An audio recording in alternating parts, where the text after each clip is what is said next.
el cacique de Potonchán, le regala a Cortés 20 mujeres, entre ellas Marina.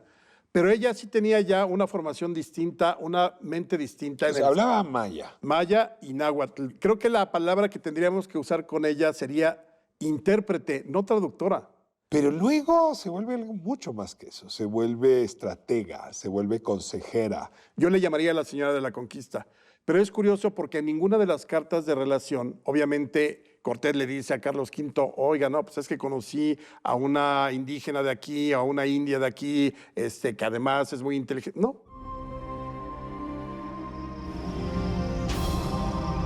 Aquí no hay lugar común.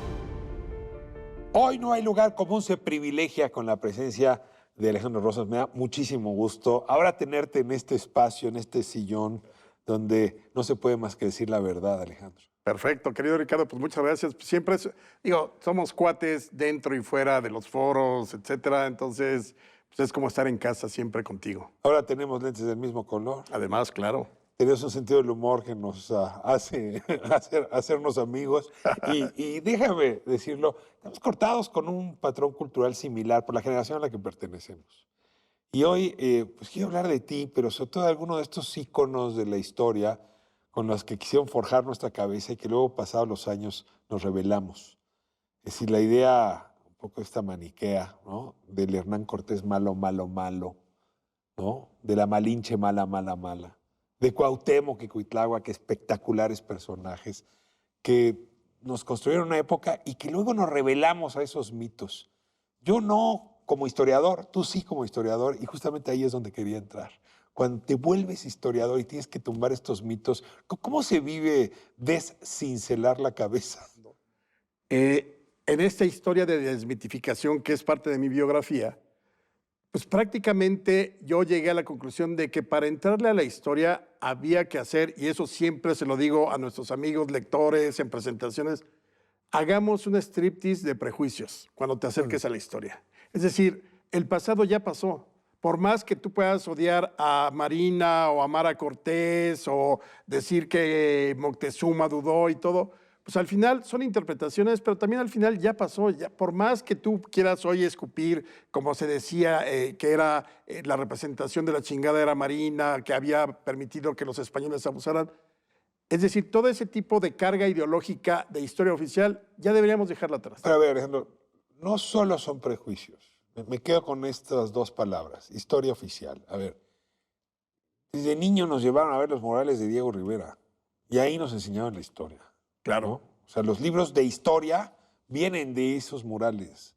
O sea, tienes a un Cortés horrible, ¿no? Con escorbuto, no sé qué enfermedades tiene, sífilis, todo ¿no? verdoso, claro. En efecto, Marina, una súper traidora. Pero a ver, vamos a hablar con sinceridad. Santana, que vendió el planeta Tierra y parte de México. En fin, esta historia como de Disneylandia que nos hemos vendido en México y que no solo son prejuicios, quiero insistir, con la que cincelaron la manera como vemos nuestro pasado.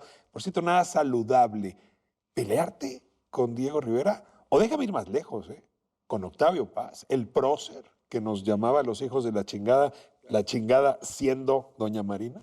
Claro. Mira, efectivamente traemos tatuado todavía nuestra generación y permeó, ¿no?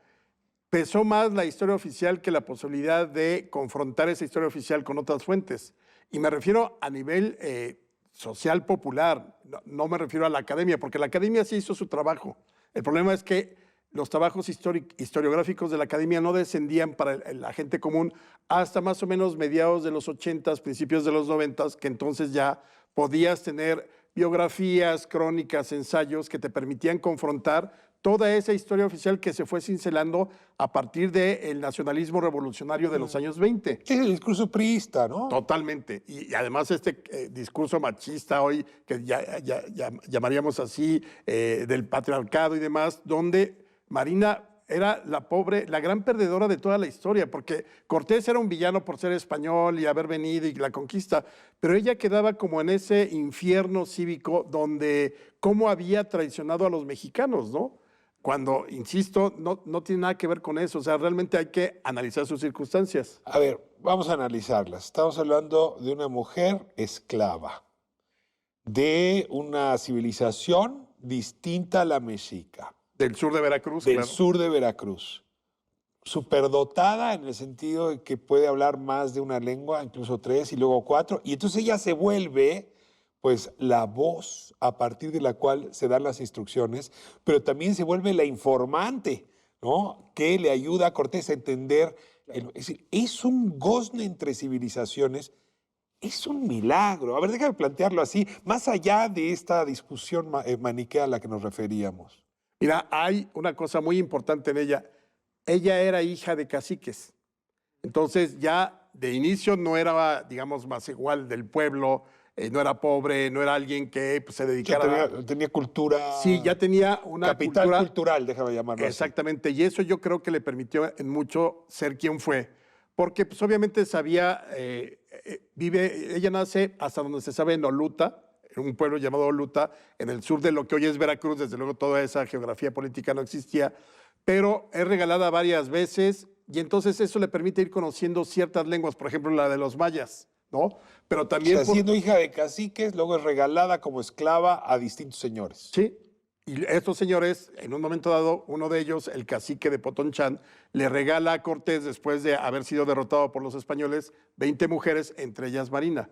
Pero ella sí tenía ya una formación distinta, una mente distinta. O sea, hablaba maya. Maya y náhuatl, Y náhuatl. o algo muy semejante a lo que, como para poder entender el náhuatl, que eso era suficiente, porque cuando llega a Veracruz Cortés, en abril de 1519, ya él había regalado a Marina a Portocarrero, uno de sus hombres, porque a él no le interesó cuando se la regalaron. Pero en el momento en que llegan los enviados de Moctezuma y Jerónimo de Aguilar, que era el traductor español que ya sabía maya, que no sabe qué están diciendo los enviados de Moctezuma, que hago en náhuatl, de pronto ella dice, perdón, yo sí sé. Es decir, ella hace la traducción entre el náhuatl y el maya. Ella traduce Y luego náhuatl Jerónimo de Aguilar entre el maya y el castellano. O sea, ese es el momento clave. Ese es el momento clave y además tendríamos que pensar mucho sobre eso porque ha de haber sido un increíble teléfono descompuesto.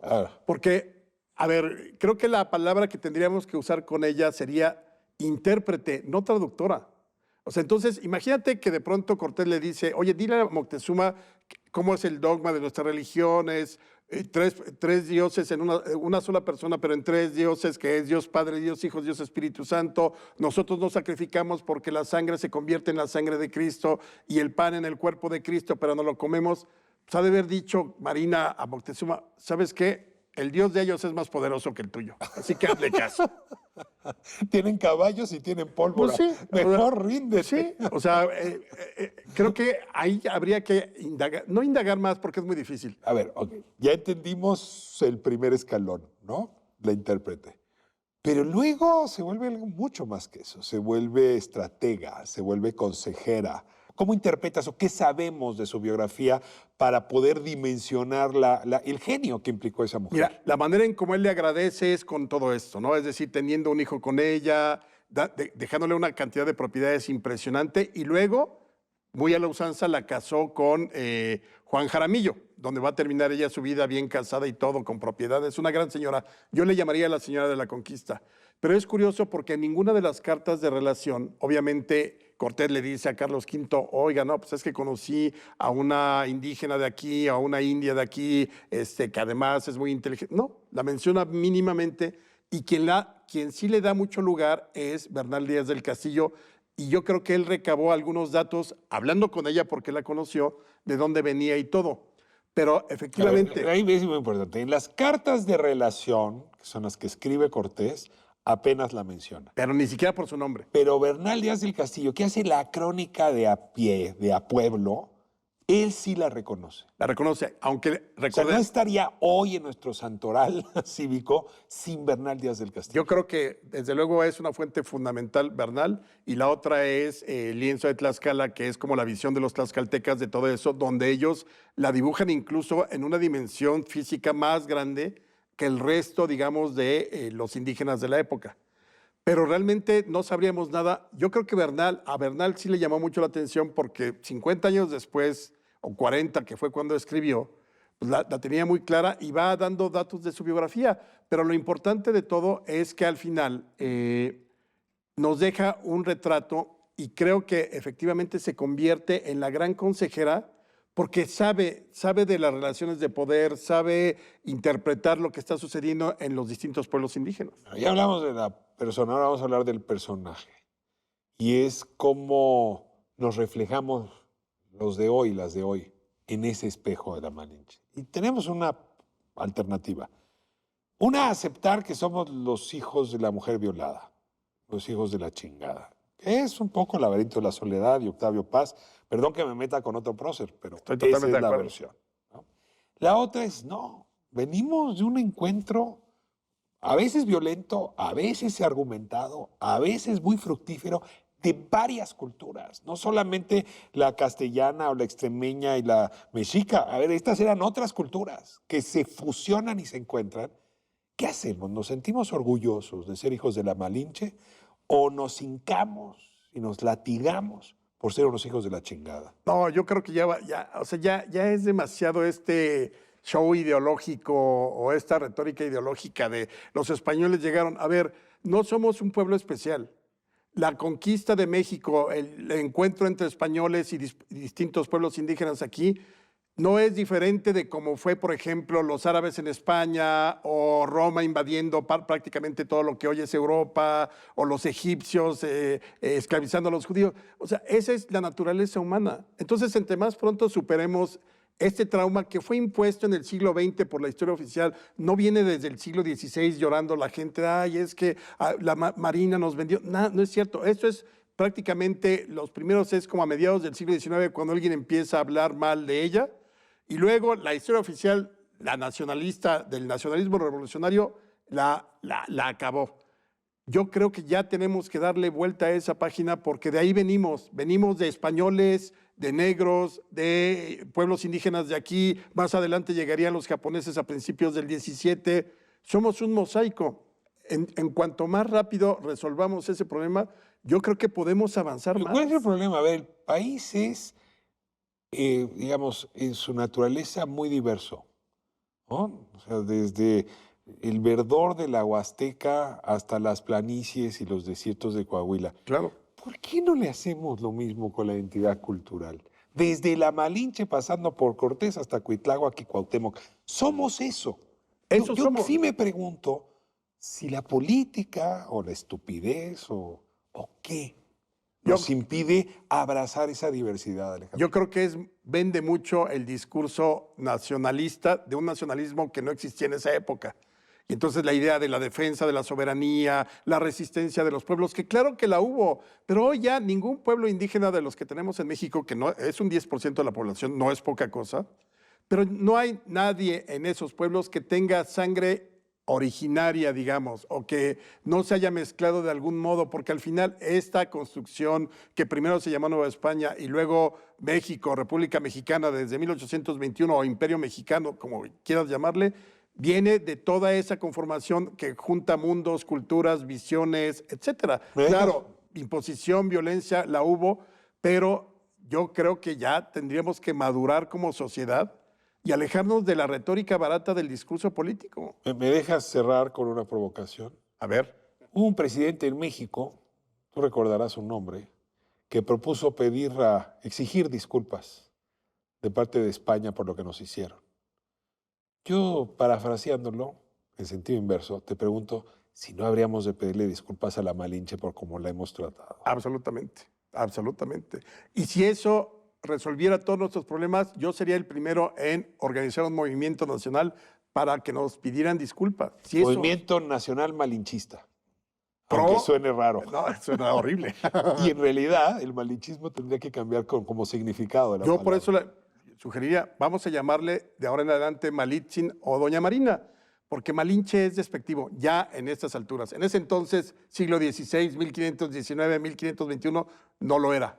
Pedro Rosas, con usted no hay lugar común, ¿cómo lo disfruto? Querido Qué Ricardo. privilegio. Qué Gracias. bueno tenerlo de amigo dentro y fuera de cámaras. Es recíproco. Nos encontramos próximo sábado, 10 de la noche, aquí en No Hay Lugar Común, ADN 40.